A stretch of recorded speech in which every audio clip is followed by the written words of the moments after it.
Here you can see the battlefield. It's basically a smaller table, I think 1 meter and 20 to 1 meter and 20. We have 2 hills on the edges and a city in the very middle.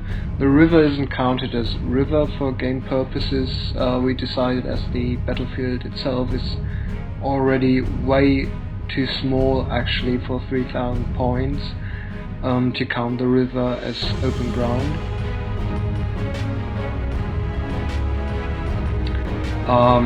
Here are the armies, Death Korps of Krieg versus the Steel Legion, and we are actually having at the Steel Legion side 2 Thunderbolts, 2 artillery platoons, a platoon of Sentinels. Then we have a Lehman Ross company with Vanquisher. We have a Shadow Sword, we have Black mechanized headquarter and an infantry company with Hydra and Griffin support.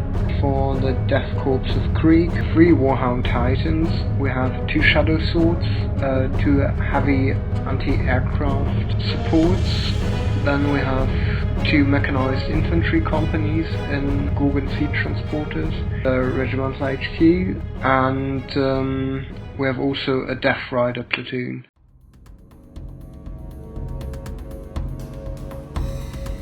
The artillery battery fires at the heavy anti-aircraft fire support, and the Shadow Sword covering all of them, hitting 1 anti-aircraft cannon. Failing the armor save, the heavy anti-aircraft support suffers 2 blast markers. The Shadow Sword goes on Overwatch, and in return the Steel Legion fires the 2nd artillery battery on that Shadow Sword, hitting the Shadow Sword again and inflicting 1 damage and 2 blast points on both formations. The 2nd Shadow Sword in return is pushing forward into the very city center, right in cover behind a building, and preparing to attack. The Thunderbolts, run by Steel Legion, try to attack the 1st Shadow Sword again. The anti-aircraft battery is not managing to do any damage.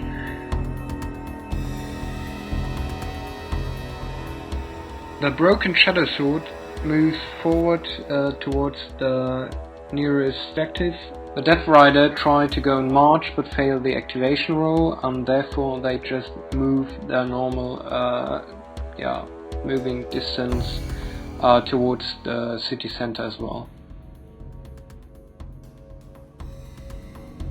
Sentinels of the Steel Legion advance into the city center and stand in cover behind a large office building.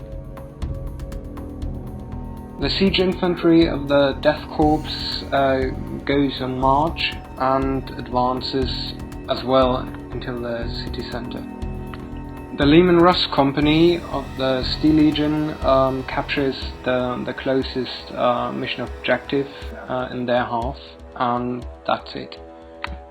The 2nd Infantry Company in Gorgons goes on march as well and supports the Shadow Sword.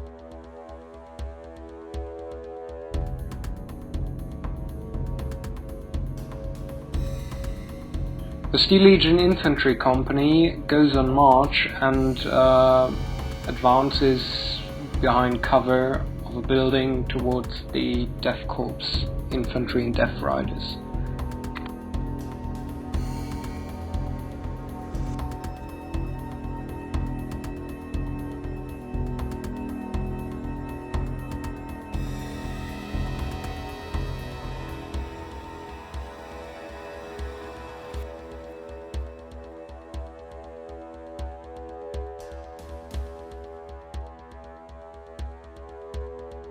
The High Command of the Death Corps and their Gorgons also goes on march and supports the 1st formation of siege infantry in Gorgons and the Shadow Sword in the city center. The regimental HQ of the Steel Legion advances and takes position in between the governor's palace and the power plant.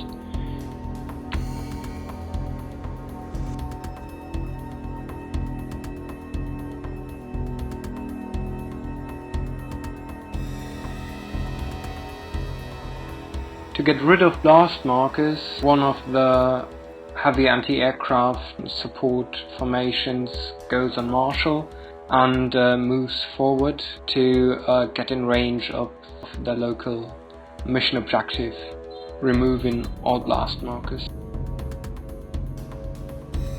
The Hydra battery moves on and supports the mechanized HQ of the Steel Legion. Warhounds double and attack one of the artillery batteries with their Vulcan mega bolters. The plasma blast guns are saved for heavier targets in the next turn. The last Warhound tries to attack the infantry company and manages to kill 3 infantry stands and 2 griffins, inflicting 6 blast markers.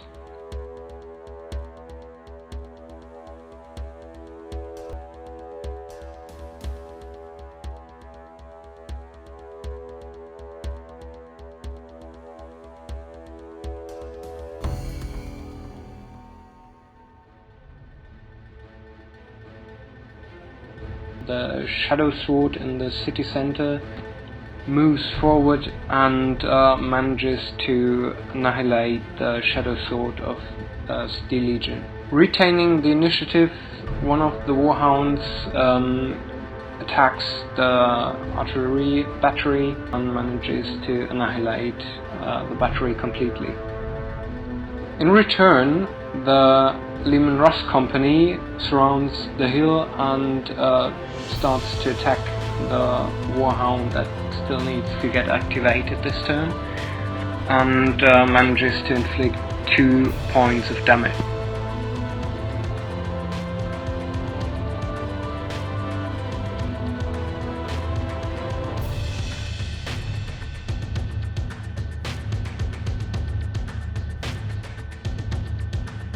Retaining the initiative, a pair of Thunderbolts engage the Warhound Titan and manage to destroy him completely.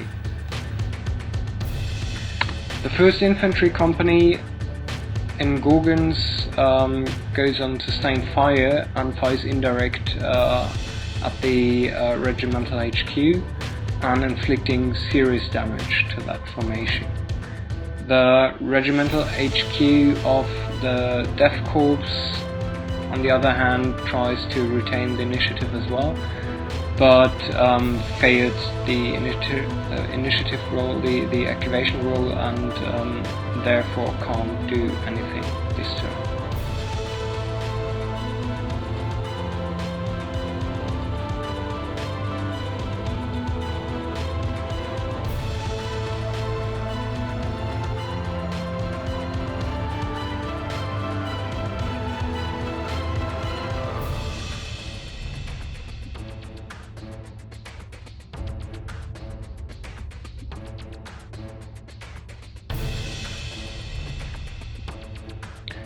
The infantry company of the Steel Legion advances into the ruin with the statue inside and prepares to hold the position against the Death Corps.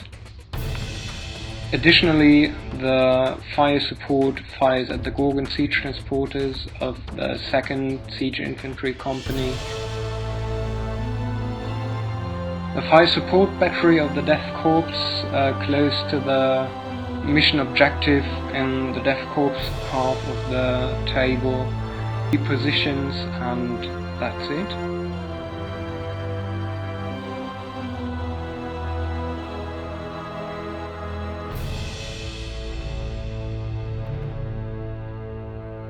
The regimental HQ goes on martial, removes a lot of blast markers and relocates towards the mission objective in the center of the table.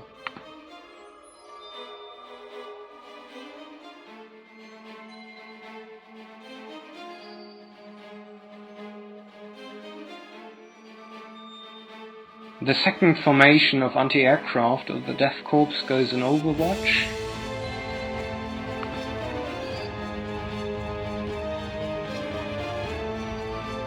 The remaining artillery battery of the Steel Legion relocates.